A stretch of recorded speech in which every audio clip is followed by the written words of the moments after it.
Hello, hello, my name is Clark Heron, aka the Harry Hubble, and welcome to season number 2 of AKA Sports. And as with me, he actually came back, if you can believe it or not. Fletch, the man himself, come back. Thank you for coming back, number one. And number two, how was the holiday season for you? Yes, sir. I'm glad to be back. Season two is upon us. The holiday season did me pretty well, man. Just got to enjoy time with the family. Little time off of work. Obviously, as the people know, we took a break. Ended season one, 20 episodes deep. For those at home that want to go check us out, feel free to check us out anywhere and everywhere online: Facebook, YouTube, Twitter. Uh, if you want to check out the actual podcast itself, you can check us out on Anchor. You can check us out on Spotify, Apple, iHeart, the whole 9 yards. We're everywhere. So I'm just glad we're back, Clark. How was your holidays, man? It was good up until the point that I got COVID, but I am well past it at this point, thankfully. Hopefully, those out there that are listening to us have avoided it, or if you have it, hopefully you're powering through just like I did. And this new season that we're going to be jumping into here, it's quite a bit different from what we did previously. So, everything that you know and maybe you liked about us, just put that to the side for now. We're going to be doing more of debatable topics, more topics that we can actually do a nice little deep dive into. It's going to be a little bit quicker podcast, maybe a little bit easier for the listeners to simply put on and listen to in the background or sit down and listen to as well. And if they do really, really well, we might actually get back into the video side of things. But for right now, we really want to see. We've had a few news and notes here and there from some of our other listeners about potentially trying to get into more of a debatable topic so we can go a little bit back and forth because everybody wants to know what Fletch is thinking and everybody wants to know why I'm right. So we will be getting into both of those. But first and foremost, I want to pull up the final rankings of the pick six, and Fletch and we tied at the very end of everything. Um, Wow. I was somehow pulled it off at the very end to end up in a tie with you. So congratulations to us both. Well, we didn't win the overall, unfortunately, but we did tie. So hopefully next season, or if we find something along the rest of this year, depending on what happens, we might find another contest that we might try and enjoy as well. But let us go ahead and get into it because we don't want to take too much time here. Obviously, we're coming off the very tail end of the college football season. The college football national championship happened on Monday, and surprisingly, at least to me, and maybe to you as well, Fletch, the Georgia Bulldogs won for the first time in 41 years. Their fans very, very pleased with their performance. That pick six late, even though really the game kind of drugged on a little bit, but they finally got themselves a national championship. Kirby Smart finally pulled the monkey off of his back and got the win. So congratulations to them.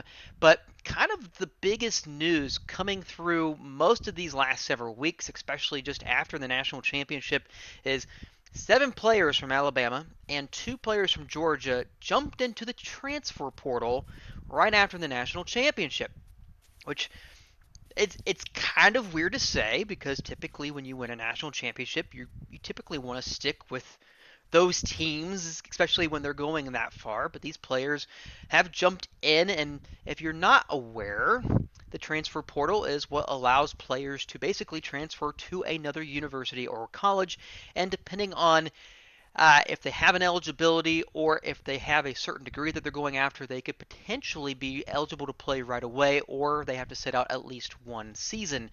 So the transfer portal has, I want to say the last time I checked, Fletch, there was over 1,500, maybe even 2,000 players in the transfer portal as of this recording. Hmm. Uh, and then on top of that, obviously, what most of these players are going to be doing, and we'll be talking about it much more in depth, is going to be looking for that NIL money, which, again, if you don't know, is name, image, likeness. Earlier this year, the NCAA stated that players can go out and look for sponsorships. They can look for tutoring sessions. They can do signings. They can do basically anything they want to garner money, and they can do it. It's just at their own expense. Obviously, the NCAA does not allow actual universities to pay the students, and we might jump into that as well. But as for right now, they are allowed to go out there, so that's what a majority of these players are doing. Which, Fletch, before I really jump into it, because we could talk about this subject for quite a while. Uh, True. I want to know your opinion. I don't know your opinion. What do you think about the transfer portal? The NIL situation is good? Is it bad? Where is it leading college football? Yeah, man. I'll be completely honest. I actually like the transfer portal. I also like the NIL agreement as well. That's been placed upon the NCAA. I think it's starting to, and we've alluded to this on some previous shows. Obviously, we know it's kind of a hot topic because of how popular this is coming, especially with the NIL.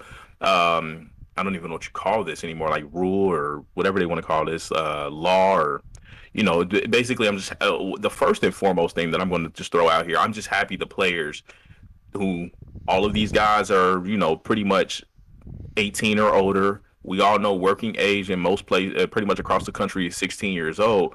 If I'm a kid and I want to make some money, I shouldn't be restricted, and I'm glad that they are no longer restricted.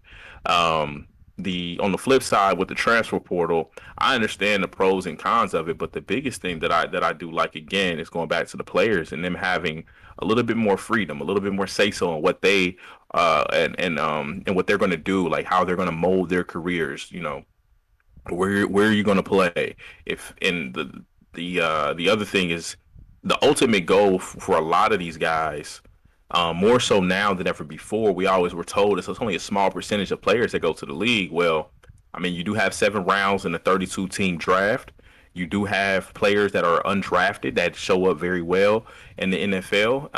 And I personally welcome this just due to the fact that if I'm, recruited to go play at X university, and that university, say for instance I'm sitting behind a couple guys on the depth chart, I may not play till I'm a senior. I was highly recruited coming out of high school. I just want an opportunity to be seen. Therefore, I can go make money and do what I love making money, which is playing football, or basketball, even for that matter. I just really like the opportunity that it gives the players more so than anything else. Because ultimately, on the university or collegiate side, on the business side of things, the media side of things, they're all making money. The only ones that weren't were specifically the players, and the argument was, they're getting paid a scholarship. Well, I mean, let's be frank here, Clark.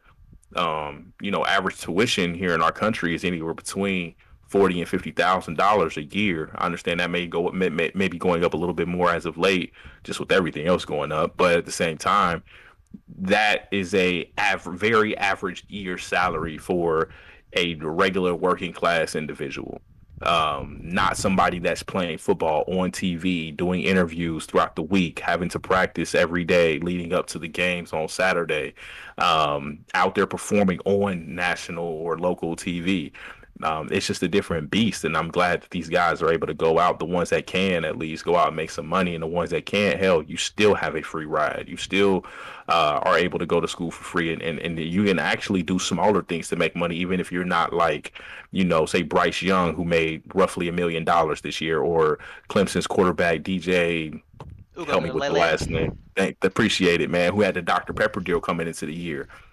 Paige Beckers, the UConn standout, women's basketball with the Gatorade deal. I understand those are outliers, but also too, you can have the 10th man on the basketball roster. You can have a guy that's ninth on the freaking depth chart, and they still can go make money, outside of the sport.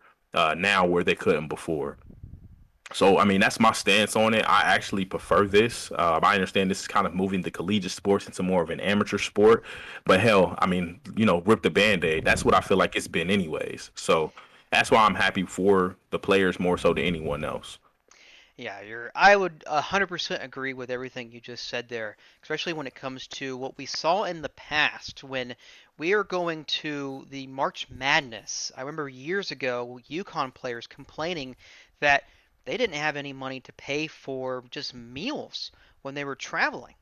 I mean, that was supposed to be part of the deal, and it never was. So they're going off Right. to March Madness. They don't have any money for meals, barely getting any type of sustenance during this long stretch of a tournament. I mean, granted, yes, it's great that you have a college tuition and you're getting paid full ride. Awesome, phenomenal. The problem was the whole issue with the NCAA started off as a necessary entity just to make sure that nobody was actually getting hurt or back in the early days of college football dying. Mhm. And then somewhere along the way, they figured out that they can make a lot of money off of it, and they did. And it got to the point where the naivety of people thinking that, oh, this NIL money is going to be bad for college football. Guess what? We've been paying college athletes under the table for generations. It's nothing new. This is just a new form of it that's now their ability to go get it on their own. And guess what? They're still getting paid underneath the table. Or Right. in the instance of college football, Texas A&M this year, their boosters reportedly paid about $30 million in NIL boosting money to try and get the top recruiting class for this coming year. It's there. The money's not going anywhere. It's just changing how it's coming in and out. But yeah, these students, they've got to make a living because, like we've been drilled into our brains since we were playing sports at a very young age, the small percentage that actually have a chance to go play professional sports is so small, so minute. And even those players, there's only a small, super small percentage that actually make a career of it. it Hmm.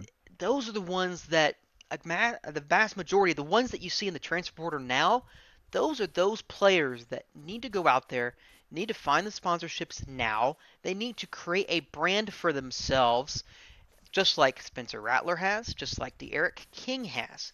It may not turn into they're the next Tom Brady's or Joe Montana's of the NFL. It may not work out that way. But guess what? They're going to be able to make money now. They're going to be able to make connections now through these sponsorships, through these deals, and then all of a sudden, hey, if football doesn't work out, I've got all these connections, all these abilities to go make a career beyond sports. I mean, we've had to do it for years and years and years when all these players ended up going to enterprise and they're like, yep, enterprise. I used to play college football and softball and baseball and all that fun jazz. Yeah, it's because the grand majority have to. I mean, they didn't have a chance to actually make money for themselves before it was too late when guess what? You don't go to the NFL. Now your name's obscurity and nobody wants your autograph. Just Hmm. because, unless you win a national championship for your school, something along those lines. But let me ask you this, Fletch. I saw this in the article, and when I read it, I had to laugh because it made no sense to me. But I can kind of see what they're trying. So I want you to picture yourself. You are a high school athlete, graduated this year. Congratulations. Uh, Thank you. you have graduated high school, you are ready to move on to college, and you are stuck between two colleges. One is going to be the University of Georgia, just for this instance, and the other one that you're highly considering is Tennessee. Both giving you full rides. You go to these visits, and you go to Georgia, and Georgia says, you know what? We would love to have you here. You can do whatever you want NIL wise. However, you're not allowed to use our Power G logo or their actual logo in any of your sponsorship deals. Okay? So that's the only stipulation. Fair. So then you go visit Tennessee. Tennessee says, you can do whatever you want. We don't care. You can even rent out Mike the Tiger, the actual mascot, if you want to do that as well. Obviously, that's not your only variable to make this decision. There's many other variables that come into it. But let's say it's really close between these two. Is the fact that Georgia not allowing you to use their branding, is that a reason not to go? Yes. For me, yes. Interesting. Absolutely. Reason why I say that is I look at it like this. If I am, say if I'm choosing between these two schools, I'm looking to be, well, hypothetically say the starting quarterback. at one of these two schools. Maybe not right away, but at some point in time, that's what I feel. I'm going here to play football, not to sit on the bench. Whether that's Tennessee or Georgia. If Georgia's not going to allow me to use the logo, that is something that people are going to recognize me by. Believe it or not. Now I understand if you watch a State Farm commercial, there's not, Patrick Mahomes, Chris Paul, Aaron Rodgers. There's not, logos everywhere at the same time. These guys are household names at this point. But for me, I'm not. I need something that is going to have people remember me by. They see me, Chris Fletcher, da da da da da. Um, Whatever. I got a commercial. I got to deal with, whoever. How are average day, average Joe people who are at home watching these games that they get excited about these games and they watch these games? They're not gonna remember me from a commercial without the Georgia logo. They'll remember me as the starting quarterback at Tennessee. Why? Because I'm going to be in a commercial with the Tennessee logo. I'm going to be in a commercial with the mascot. I'm like, oh yeah, he plays at Tennessee. You see me in a commercial and I play at Georgia and I can't use the G. Where does that kid play at? Hell if I know. That would for me, personally, that would definitely factor into my decision. Obviously, like you said, there's going to be other variables, but that is most certainly going to factor into my decision. Just for the simple fact that logo of that university is going to have people recognize me more so than not having that logo to back me. Very, very interesting. Because when I read this, I actually had the counterpoint to this. I was thinking more along the lines of most of these kids are going to have their own brandings by the time they get into college, if they're smart enough. Not, Mm-hmm. I wouldn't say most, but some will. Obviously, we saw Spencer Rattler and Eric King create their own branding coming into it. I think a lot of them are keying off of what NBA players have been doing, which is creating their own branding and kind of being business moguls themselves as best as they can Mm-hmm. with the stipulations and limitations that they have. For me, it would not mean anything to me simply because I get your point. The point is, if you don't have your own branding, yeah, I can understand. You kind of need some kind of connection with the school that you're at to kind of help build your branding a little bit. At the same time, if I already have my own branding, or if I already have my own Twitch or YouTube videos, if I have any of that, I really don't need the branding. The branding would be nice. The point that I saw that the article made was similar to yours, which was you're going to see they were afraid there's going to be more of a power struggle between players choosing schools that will allow them to do it versus schools that won't.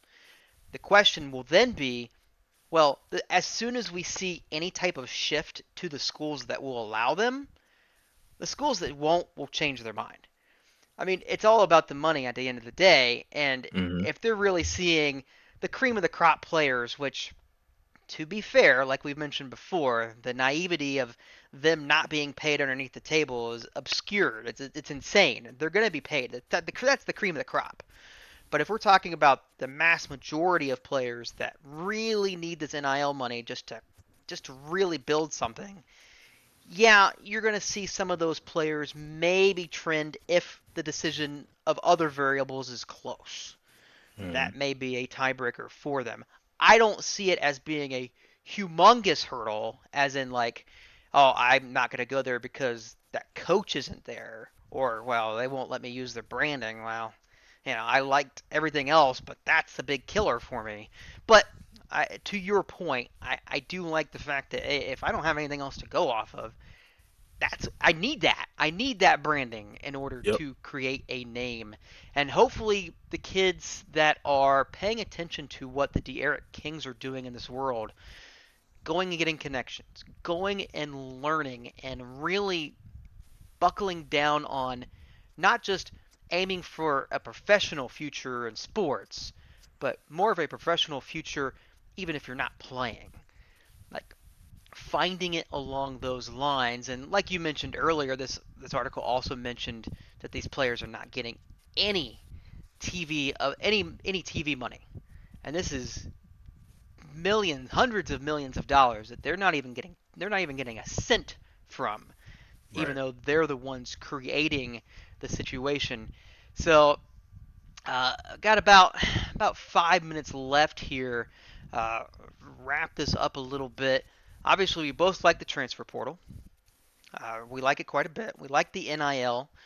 Uh, the future of college football, at least how I see it, and maybe you can uh, jump in here as well. We already see this shifting landscape when it comes to the SEC adding in Oklahoma and Texas over, I think it was 2025 or 2023. I can't remember what year. Um, 2025 currently. 2025, yeah. Unless they pay their way out of it, which could happen, which I doubt. It's like $80 million in a leaving fee. We saw the landscape shift for other schools going from multiple different conferences to the Big 12. We'll Mhm. have Cincinnati jumping into that conference. The shifting of the landscape, at least in my opinion, I've always said it and I will continue to say it. You are going to see a super league happen. It is going to be likely the SEC Super League itself or a combination of the SEC versus some type of combination between the Big 10, Pac 12, and ACC, and maybe Big 12. I don't even know if they get in it, honestly, but that's where it's going to be heading. The NCAA is going to handle all the other sports. They're not going to touch college football. College football is, it's not really going to be college football anymore. Just like we stated with the NIL, it's more of an amateurism we're pushing for. That's probably what I see for the future of college football. And I know there's a lot of people out there that really don't like it because of the traditions. And I remember Lou Holtz put up a quote stating that the players to yesteryear were about responsibilities and commitments, whereas this college football player is not. I didn't like that. I really didn't. But he came from a different era comparative to us. And Fletch, where do you see college football going? Do you see something similar or do you see something totally different? I think there's kind of a we're in a crossroads actually right now. If you ask me, I think we are in a crossroads where this is already an amateur sport. Um, I think it will become basically a minor league. It won't necessarily have the title of that, but we know what it is. It's going to be somewhat of a minor league. There's really not many other. There's other football leagues. I think there's like a USFL starting up. We've seen the XFL. We've actually seen players due to COVID that played in XFL, the Canadian Football League, and these other leagues around the world that actually got an opportunity due to COVID, where players were signed. We're seeing it currently in the NBA, where a lot of players from the G League and that were undrafted are getting an opportunity to at least get 10-day contracts. Um, what I do see with college football is very similar to what you're stating is some type of super league, some type of realignment, if you will. I don't know how far this will stray from the actual universities. That's one thing that I'm kind of I'm in a wait and see mode on that because granted, they're still gonna be using the university's names. I mean, Alabama's still gonna be paying Nick Saban if Nick Saban is the coach when we go to a minor league. Kirby Smart is still gonna be the coach at Georgia most likely, and so on and so forth with a lot of these other coaches that are staples in their at their current locations. Whether that be Brian Kelly now at LSU, Ryan Day at Ohio State. The list goes on, man. Lincoln Riley moving out to USC. So these are things that we are it's hard to predict. I think it's kind of again wait and see on how far this actually goes. But in my opinion, I mean, based on what you opened up with, was it you said seven Alabama players and two LSU or two Georgia players hit the transfer portal like right after the game was over. Yep. I mean, that just goes to show you right there. These guys, it's not like an opportunity. One of the players that actually transferred out of Alabama is a starting tight end, Billingsley. That one is the one that really shocked me to a degree. I'm not necessarily surprised by anything anymore, to be honest with you, in the landscape of college football. But at the same time, I do think that is an example of why I do believe currently this is more of an amateur sport than not, because honestly, it sounds like he's just looking for either a fresh start where he can shine maybe a little bit more. And I think that's what you'll see. Two things that I'm going to kind of leave off with And I think this is what we're getting away from. And not to shade, Lou Holtz too much, but I mean, what he said to me was completely off base and out of touch with time right now.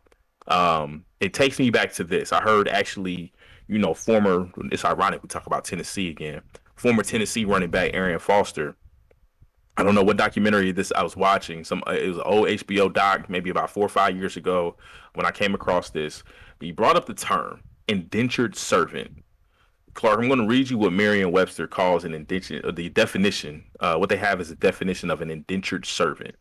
Okay. It is quote a person who signs and is bound by indentures to work for another for excuse me, let me rephrase this because the wording here.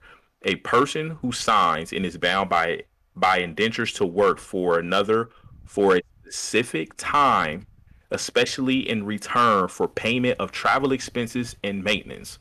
That sounds like a 90s college football player to me. He signed a letter of intent or signed a scholarship, if you will, to play at X university. Um, that player, not to be funny, up until today's time where you can actually make your own money, that player technically was an indentured servant. He was signed and bound by the contract that he signed in return for what? Play where they would pay him for travel expenses and maintenance. Plain and simple. That is what we're getting away from. That to me is what was wrong with college football. That this now has the transfer portal and the NIL together has essentially um, remedied, if you will. There's no longer this thing where you are an indentured servant. Yes, you still have this, but now you have the freedom to not just be signed and bound to play college football at University of Tennessee, University of Georgia, University of Alabama. You can now, like you mentioned, with the De'Aaron Kings of the world, the Spencer Rattlers of the world. We talked about it with Bryce Young. We talked about it, with DJ over in Clemson. These are players now that are not locked to this signature on such scholarship that they signed. Um, that I think now that we're away from this is what we're turning into now, where people are actually. I mean, granted, like we talked about, they're already getting paid. Let's just be real about it. At least the top dogs are. Now everyone can go get paid outside of this sport. So that's the first thing. And just in addition to that, when we're talking about the landscape of college football, I'm like you, Clark. I don't know if it's the SEC, thing that's going to just balloon and turn into this Premier League, or if we're just going to run into a whole, maybe 60 to 70 team minor league, if you will, and then the mid majors will honestly be laid to rest in a sense where, I don't know if they'll even I don't even know if they'll be included.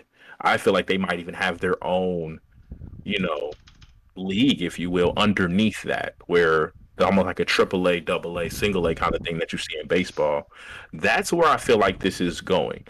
One thing that I actually would like to see, Clark, and this is just again me being okay with this change here, is if for those at home that don't watch soccer, I know we're all pretty familiar at least with what the English Premier League is, which is England's or yeah, the UK's premier pro soccer league, right?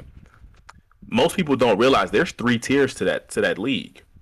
There is the league that we see on TV on Saturdays. They play on NBC. They play on USA. We see, Liverpool. We see Man United, Man City, Arsenal, so on and so forth. We see these big names that are huge, obviously over there, and to us, they are at least recognizable. People don't realize if you're at the bottom of that league, what happens to you?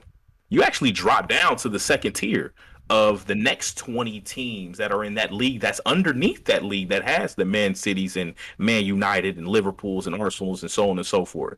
You actually get demoted. I would honestly prefer to see that in college football. If your team is at the bottom of the barrel, and we've seen it before with the Appalachian states of the world who used to be back, I don't know if people remember this at home when they upset Michigan. They were an FCS school. They were a Division One AA school. They were not D1. They were not FBS. They were not included with that, and they've actually made the jump now. I would love to see a team that, like, correct me if I'm wrong. Kansas has essentially been the bottom of the Big 12 for how long, Clark? A decade, maybe. Quite a while. I would love to see Kansas be demoted, to be honest with you. I would love to see the bottom of the barrel SEC teams get demoted. Bottom of the barrel Big Ten teams, and the list goes on. Get demoted. If you are not winning, at least to a degree, you're not competitive. Why are you in this league? Is my question. That is what I think that I would like to see with the college football landscape in the future. I think that's going to be more of a distant future than a more of a near future. But I do believe that might be something that is looked into. For the simple fact is, what we're finding out is that, especially with the big with the excuse me the SEC, they want teams and players at the highest of the highest level, the cream of the crop. The SEC, for instance, has been the cream of the crop for college football for years. The draft shows you that. Um, the championships show you that. I mean, Alabama, Georgia, and LSU. There's been eight. Correct me if I'm wrong. Is that right? Eight college football playoffs now. Eight champions. And I believe I believe between so. those three schools, I think they've won every last one of them, with the exception of three, which is one by Ohio State and two by Clemson. Yeah, I really truly believe that that to me should be or possibly will be the future of college football. Yeah, I would agree with you, especially if we get to a point where we have two super conferences kind of coming together. It wouldn't shock me if regulation was or relegation was a thing for those things or for those conferences. But to your original point, the way we can get from the NCAA, I think the better because it takes forever and they're so outdated. But that will wrap up our college football topic. We will actually jump into one more topic here today, and it's at the tail end of the NFL regular season. And we all know what that means. We're talking about Black Monday when when a lot of NFL coaches actually get fired, and several of them actually did. Um, Most notably, and the one that we're kind of pounding the table on, and most people are pounding the table on, is Brian Flores getting released after 2 seasons there in Miami. Uh, Clearly a good coach, clearly someone that knows what he's doing, at least in my opinion. Didn't quite have all the weapons there. There's still, I don't know if the ownership is all in on Tua. I don't even know if Brian Flores was all in on Tua. Obviously, there was something else going along the way that got them fired as well. But unfortunately, he got fired. But likely, he will be finding a new job fairly quickly. Other notable ones: the Bears fired Matt Nagy, and I think all of Chicago. I can still hear them partying. Yes, they are. They are celebrating quite loudly. Uh, Joe Judge, who was told not that long ago that his job was safe, the following day he got the pink slip. So obviously something happened overnight to change their mind. But the newest one, David Culley, just 1 year into his stay there in Houston, got relieved of his duties today, which is probably the most shocking of any one of these just because of what he had to work with and the situation that he was in down there, dealing with a quarterback that has so many off the field legal obligations that they still don't know what's going to happen there. Uh, so, Fletch, I'll throw it to you. Of these coaching firings that we've seen so far, is there any one of these coaches, and let's leave Brian Flores off because I think we both agree that Brian Flores is a good coach, correct? True. Is there anyone other than him that you think either should get a second chance somewhere else or will likely land somewhere else? I do. Um, I do. Looking at the list of coaches, and we'll just rattle these names off for the people at home as well. David Culley from the Texans, one season, 4-13, fired. Joe Judge, Giants, fired. Brian Flores, we've spoken in length about him, fired. Matt Nagy, Bears. Mike Zimmer, Vikings. Vic Fangio, Broncos. And then the last two are just, I mean, they had to go in a sense. Urban Meyer and John Gruden. These are the vacancies for these teams. These are the eight coaches that are no longer coaches at this point. We will remain to be seen with the Raiders interim head coach. I mean, he's led them back to the play, led them back to a winning season, and they made the playoffs. Um, Out of this list, there's two coaches actually that I think will honestly land on their feet just fine outside of Brian Flores, and that's Mike Zimmer from the Vikings, former DC. Very good coach, to be honest with you. Had some very good years with the Vikings. They just consistently underperformed. I think that's partially due, and what I find too with a lot of these coaches, whatever their forte is, typically that team is good in their forte, but very problematic in the other. And Mike Zimmer, and then the second coach that I'm going to mention here is Vic Fangio. Both very good defensive coaches. Both typically at some point in time on with the Vikings and the Broncos respectively had very good defenses, especially with the Broncos this past season. I do believe these are very respected coaches. I think they're professional coaches. I do think they land on their feet. I don't know how quickly they get a head coaching job again, but I do believe they'll be at least a DC next year, somewhere in the league, unless they decide that they're going to take the year off. I know some coaches decide to do so. For instance, Doug Peterson, recently from the Super Bowl champs Philadelphia Eagles, a few years back. Now I'm back in the coaching carousel as well after taking a year off. So those are the two coaches that I think will land on their feet because of not so much just because of the success, at least some of the success that they had at their current locations, but also the success that they had at their previous locations as well. Um, I just see these two guys continuing to be in the league for years to come. Agreed. I think those would be the other two names that I would mention as well. I don't really have a huge resume to look at with Joe Judge. Uh, but based on all the off-season noise that came out of the Giants and the regular season that was, the good thing is the Giants are getting rid of Joe Judge, and they're also having Gettleman retire Hmm. as GM. So I think that should allow things to actually have actual change there. But that's going to be up to ownership. And speaking of ownership, I've looked at different articles, I've looked at different posts on Facebook from other people talking about these coaches' hirings and firings, and some of them were saying with Brian Flores, for example, 2 years, went 19 and 17. They were comparing him to other coaches that went at the same record the last 2 years or worse, but they're still coaches in the NFL.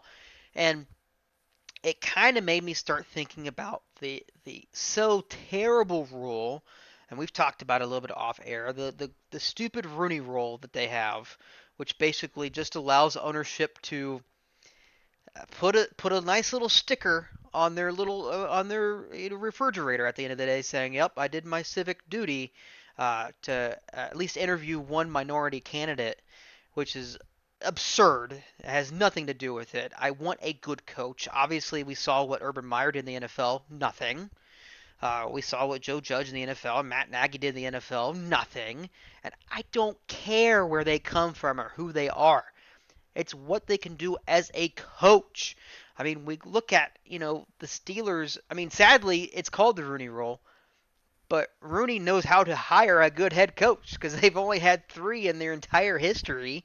Right. And they're pretty good last time I checked. They were pretty good For a while. for a long time. 15 years of no losing seasons for Mike Tomlin.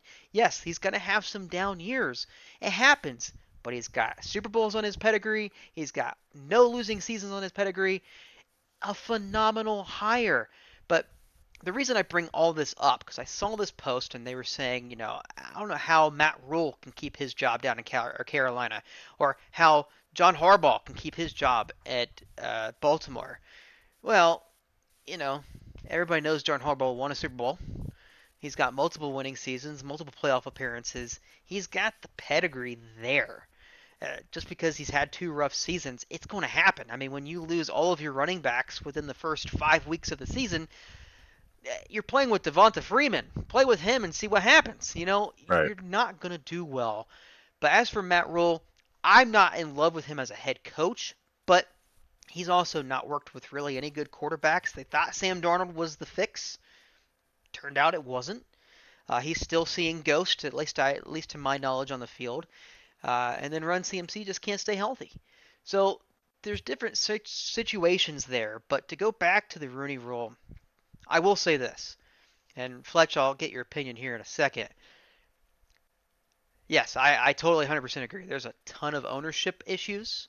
There's a ton of owners in this league that have so delusional when it comes to expectations for their team that if they don't get what they want right away, they are willing to change at the drop of a hat, even though there might be actual progress being made.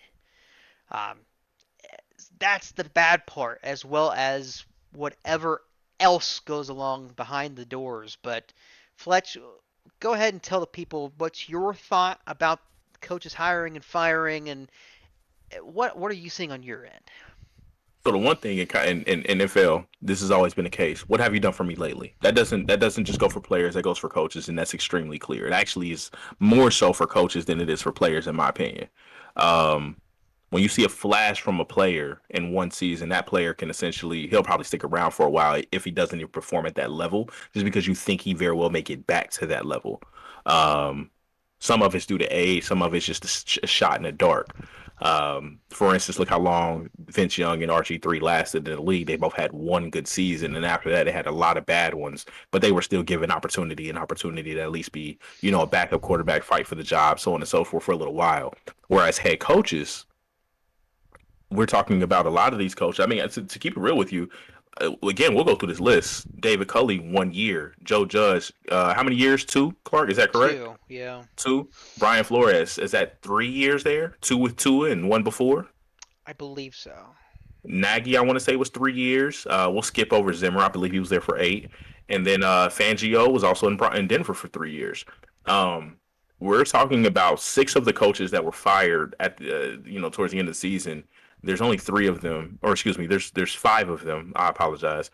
That only lasted 3 years, and then there's a couple of these that only coached a year to 2 years. So that just goes to show you that's the first thing. What have you done for me lately is very important. Secondly, is this? I'm 100% with you. The Rooney Rule is BS. I'll just be very blunt about it. The Rooney Rule is a cop out, like you mentioned. It's like putting a notch in your belt, a star in your crown. Yeah, I interviewed a black black coach for the job, and yeah, it didn't work out. Who's to say it didn't work out? The problem, essentially, and you alluded to this, Clark. The problem is the owners. The problem is the owners of the NFL. It's like this good old boy clique that essentially they're going to hire who they want to hire, regardless of, Rooney Rule, regardless of how qualified, say, one coach is. Um, and I'm like you, there needs to there essentially you're there to hire a good coach. I don't care if he's white, black, purple, blue, in between. If he's good, right? Essentially, give him the job. If you and then once you give him the job, give him an opportunity to perform. And I think with the biggest beef that me and you kind of already have with this is Brian Flores is a prime example. And I'll use Anthony Lynn last year, 2 black head coaches that actually look at the circumstances. They actually did pretty well based on the circumstances, and then were let go. And you see with the Chargers, they essentially regressed just a little bit this year. Even though they still look just the same on paper if you look at the actual team. But I believe Anthony Lynn won more games the year he was fired than the current coach this year. And you bring in this new head coach to essentially perform better, and they did not. Not saying this guy should have been fired after 1 year. That's there in LA for the Chargers now. But at the same time, Anthony Lynn got 2 years and he was out the door after having a winning season. So it's I don't like the Rooney Rule because again, like we mentioned, it is a cop out. I don't like the fact that right now we have one black head coach in the league. Which is literally Mike Tomlin. There's no one else to speak of right now. Due to the firings, there weren't that many to begin with because hell, only 2 black coaches got fired. So, here we are now. It is 2022, and we're still having this issue. The Rooney Rule, I think, had a place when it was implemented. I don't know if you agree with me on that, but I think times have now changed to the point where we shouldn't be relying on this Rooney Rule just to give a guy an opportunity. think about it like this: if I was not given, if I was going to, going to an interview and I knew the Rooney Rules was in place for my, everyday job, and my employer just had to essentially interview me because he had to, I don't even know if I want that job. Right. Um, that's one thing for me personally that I just, I'll go work somewhere else where I'm actually wanted, not because you had to bring me into your office and have this interview with me. So, and then again, I'm curious too what may come out in the future as far as the stories with these interviews as well. Like, how deep are these interviews going? Are they interviews with black head coaches, potential candidates, I should say? Are they shorter? Are they asked as many questions? Are they actually looked at? As far as when they actually go through the decision making process after they've interviewed three, four, five coaches, is that black coach actually being considered? So I mean, I hate to make this more of go into a race thing, but the Rooney Rule is just that. It is a race thing, man. I think they should do away with it. Um, Very similar to affirmative action, where while the two things act a little differently, both were implemented in a time and a place where I think they were absolutely necessary. Here in 2022, I just don't think they're absolutely necessary anymore. You hire a good coach, and that's the end of the story. Yeah, that's it's so tough because obviously, like we've mentioned, we just both despise the Rooney Rule and the situation. But like you mentioned, it's the ownership. It is a club. It is a very unique and very powerful club of a multimillionaire billionaires that you're just not gonna get away from. It's sad, sad but true. It's all about money. Now, granted, you're going to see more of actual ownership groups coming into play. The Broncos were actually cleared to be sold, or at least have the ability to be sold here soon. And there was a mention in an article on ESPN about Peyton Manning, if the right group talks to him in a certain good way, might allow him to be part of that ownership group, which really kind of leads to even more problems when it comes to hiring coaches because now it's not just Jerry Jones that you go to the Cowboys and obviously he's who he wants to have as his head coach if the time comes. Now you have to go to a group that has to have some kind of consensus, Mm-hmm. which might make things even much more difficult to do. Um, so it's a very interesting topic. I wish there was a way around it. Unfortunately, much like what we saw with the Washington football team and how long it took them to finally remove the mascot name that they had, it wasn't because of the pressure of the public. It wasn't because of the pressure of the media.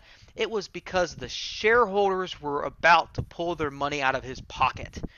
And when that happened, that's when he decided, you know what?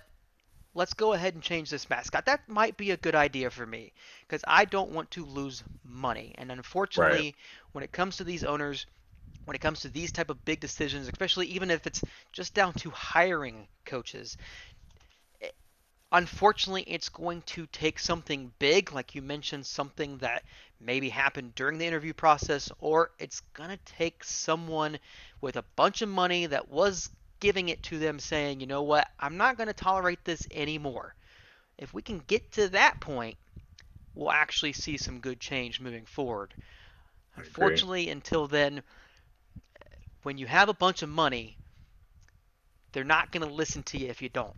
It's it's the sad truth of the world. But let us go ahead and finish up here on this topic. Um, Last but not least, it was actually Doug Pederson. You just mentioned him. He was actually being interviewed for the Chicago Bears job and or potentially the New York Giants job. Mm-hmm. Um, but actually, let's skip that. Let's leave that to the side. Let's do one last thing here, real quick, before we shut up shop here today, and that will be Fletch. I want to know who your final four is for the NFL. Who's going to make the NFC and AFC Championship games? Ooh. Okay. Okay. Very good question. Very good question. It is that time of year for those at home. This is a big playoff weekend. We currently have 14 teams in the playoff. The Packers and the Titans are on bye due to the fact that they finished number one in their conferences, AFC, NFC, respectively. With that being said, my final four. I first and foremost, two of my five, and again, this the NFL is going to be a little. It's hard to pick a Final Four. Let's just be real, because the thing is with the NFL is the seeding. Amongst everything else that has a tournament, the NFL is just like, for instance, it would be nice to do like a NFL bracket. You can't really do it because they have to reseed and have the number one seed who had the bye week, and in years past, the one and two seed that had the bye week. You just essentially the one plays the lowest seed, the two plays the highest seed remaining. In this case, the Tennessee Titans and the Green Bay Packers will play the two lowest seeds that are remaining. I am going to stick with two teams that I thought that I chose at the beginning of the season. I stuck with them halfway through the season, and I'm sticking with them now. And that is the Chiefs out of the AFC and the Rams out of the NFC. I am going to stick with those two. I do believe those two somehow make their way to the conference playoff game, the conference championship games. Their opponents is who it's kind of a struggle, I guess, for me to pick two. So I'm just going to go with my gut here. In the AFC. I do believe that the Chiefs will be there. Who I believe they will end up playing is, man, this is tough. I'm torn between two teams, but I'm going to go ahead and go with I wish Derrick Henry was coming back, and I knew he was coming back, Clark, because I would probably pick the Titans, to be honest with you.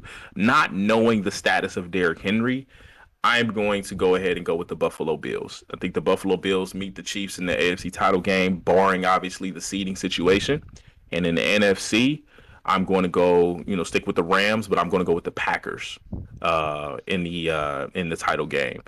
I do think that I think the Packers, honestly, right now are the best team in football. Um, I don't know necessarily. I think after them, I think there is. Not, I'm not going to say there's a gap, but then it becomes hazy for me, where I have about four teams that can kind of fight for that second spot. So I'm still sticking with my guys. I'm still sticking with the Rams. I'm still sticking with the Chiefs. I think I picked the Rams to actually win the Super Bowl. I'm going to stick with it and stay true to what I told you I would. Um, but I wouldn't be surprised if we see, the Packers win it all, or the Bucks make a run, or in the AFC the Titans with Derrick Henry get there. But that's what I'm going to go with. Final four: Chiefs, Bills, Packers, Rams. Very, very nice. And for my Final Four, uh, it is tough because typically in years past, any team that has a first round bye, they've almost kind of lost almost more often than not, just because they don't get that extra week to play. It's nice to have it off, but sometimes you just kind of need that momentum to get going. Mm-hmm. So for me, in the NFC, I've got the Buccaneers making it to the NFC Championship game.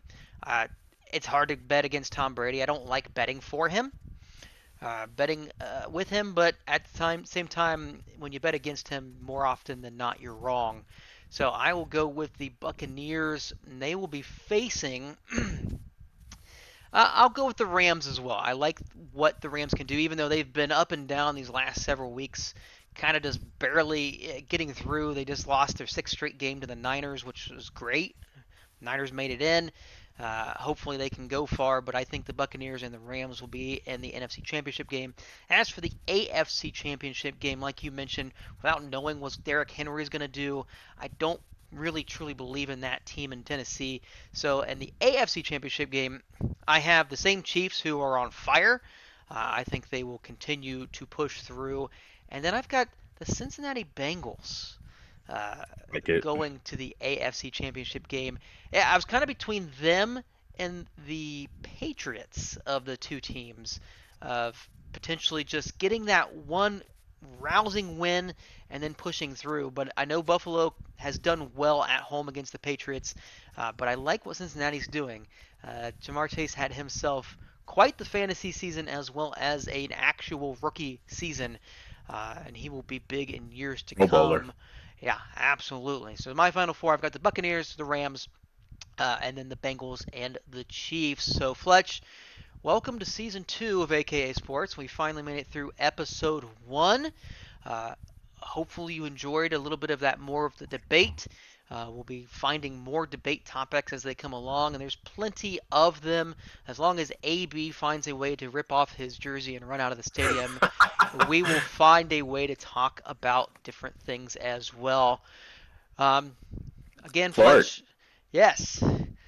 Hey, I'm gonna say this, and if hey, I might have to eat my words next week, and I'm prepared to do so because I am going out on a limb with this hot take. You ready? Yes. For the people at home, ready or not, I can't hear you, so you just got to bear with me. The Philadelphia Eagles will upset the Tampa Bay Buccaneers this weekend. Oh wow. Oh wow. That is, and the reasoning behind that, and people that followed us season one know we watch these games. We're very in tune with what's going on. Granted, we don't. I mean, I don't have access to literally every single game. There are highlights. You can watch the games on various different sites for getting the sped up version of them, which I've done myself over the last few weeks for fantasy purposes, for just my general knowledge, because I was curious, being type of guy I am, being this kind of a sports junkie.